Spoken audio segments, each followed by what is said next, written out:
How's it going, everyone? I'm Max from the Mentifex Mentorship. I'm taking some inspiration from Brillo's post in the Discord about how he trades and how he likes to look at the market, and really enjoyed the video. So thanks for sharing that. And I thought I'd like to share my way of trading as well. Hopefully, help some people out, or maybe give some people out some ideas, and just in general, just share it because I find it interesting to see how other people view the market. Everyone's different. Everyone has their own personalities and their own views on ways of using the concepts we've got and finding their own way that suits them. So, just for example, my routine in the morning, I'm from the UK. I'll trade the London session through to the afternoon in the lunchtime, where everyone goes to walk their dogs, as Anton says. So my trading time is 7 till 12. I'd go through firstly my trade that I took. I took a trade today. I put it in the Discord, and really my process is when I start off in the morning, I'll find where structure lies in the current market. I'm on the 15 minute, so looking at 15 minute structure, I know the structure left itself like this. So started up for this high and this low. Um, as I wait, I'm just going to wait for price to give me a break of structure because I'm waiting for the pullback into structure, and I'm trading the pullback as price comes to fill imbalances and possibly mitigate orders to then it could continue or it could even reverse. So from that basis, I'll mark up my chart, find structure, wait for the break of structure, which we have here. And after price has given me a clean break of structure like this with a body break, it closes with the body, it's not wicking through, it's had imbalances like here, then I'm happy to look for possible reversals back into structure. Still following the same basis of structure, obviously, structure is very important. It's good to have an idea of where price is and trading off the basis of that. So through that kind of concept, I've got three targets that I'm using. I use the re-entry into structure, remaining imbalance, which will be here, the last remaining imbalance, because price will most likely, if it's going to reverse, it could be anywhere in here.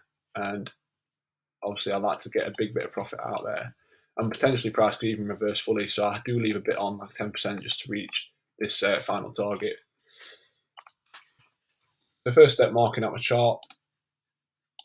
And after that, say for example, I'm on the 15-minute structure at the moment. I use the concept of rule of 30 from the structure I'm on. So if I'm on a 15-minute, I'll go on to the rule of 30 of that, which is the 30-second. And then, for example, if I was on the 4 hour, I'd do the 8 minute. If I was on the daily, I'd do the 1 hour, etc. It's the same for each time frame. And I've only tested really the 4 hour and this 15-minute time frame. I'm sure it'll work on each time frame, but I've found that it does work across the board. It's the same concept. It's just price accumulating or distributing orders and coming back into structure.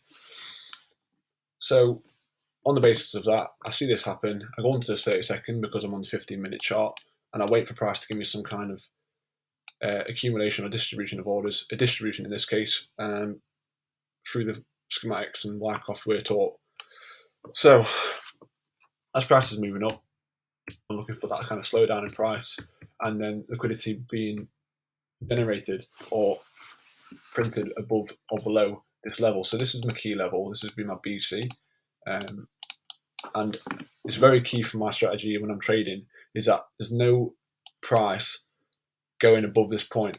So for example, here, you see price form a swing, then price pushes above. So for me, that's not valid. But see for here, if we see all this liquidity being pushed and made below this level, that's showing to me that this is a key level. There's a lot of orders here, and then when that gets liquidated, it's going to be potential buy stops, sell stops, all in this area, for then price to accumulate some orders and trade lower. So distribute some orders, should I say. So yeah, I've got my two levels, and I wait for those two key things. So I wait for the swing high, and then I wait for a swing below that. So they're the two things I've got. And from that basis, I've got a few entry models I can use. One involves a liquidation of this, is my ST, and the second, or the other two, involve the liquidation of the BC, where it could even break structure here, like that, or it could break structure and do it once more, and then that. When it liquidates the SC, or ST, sorry, just wait for a double MB and trade that. So from that, I will go for the entry I took today. So we see price pushing down, pushing up, pushing up. It liquidates the BC, and then I can set a limit here. I'm waiting for price to potentially break down. It breaks up again, so I'll set my order back up here on trading view. And then as price moves, it breaks down. I put a 3 pip on that. And then I actually got stopped out of this with spreads. And then I got re-entered. After I got stopped out, I re-entered into the trade and then waited for price to reach my targets. So I should have taken out my partial here, my first target. And you can do, if you wanted to trade similar to this, you partial out whatever you want. I partial out personally, I partial out 40% of the first target. And then I partial out in the further 50% at the main target here. And as price is moving down, obviously it reaches target. And from that basis, I leave a little bit to run on the final target. Like I said, this seems to work on every single time frame. It's just the basis of pullbacks, waiting for structure to pull back into the imbalances and trading confirmation at the top of structure. So if I say, for example, if I use that on a, I don't know, 4 hour, same process, exactly the same as on every time frame. I wait for break of structure. As price breaks structure, for example, wait for the re-entry into the range, the fill of the imbalances, and potentially the change of structure or structural shift.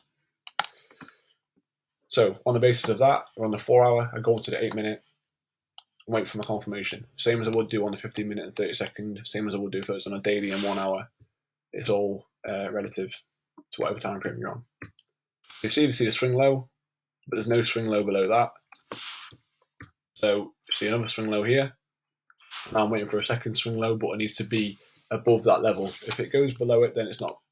I'm not interested. I want the liquidity to be built above this level, the same as it would be if it was below a buying climax. So now I've got some liquidity below that level. That's happy for me to look at for potential entries. So as price is moving about, it liquidates both of those. Because it's liquidated the ST and the ST and the SC, I can look for just a break structure for my entry. This is just my personal preference. Obviously, if you looked into this, you might find some way of refining the entry. I know a lot of the times it does come back to fill the imbalance, but just my personality and my style of trading, I like to get in the trade. It might not be as high risk to reward, but I know I'm happy to get in the trade consistently, and price doesn't go without me.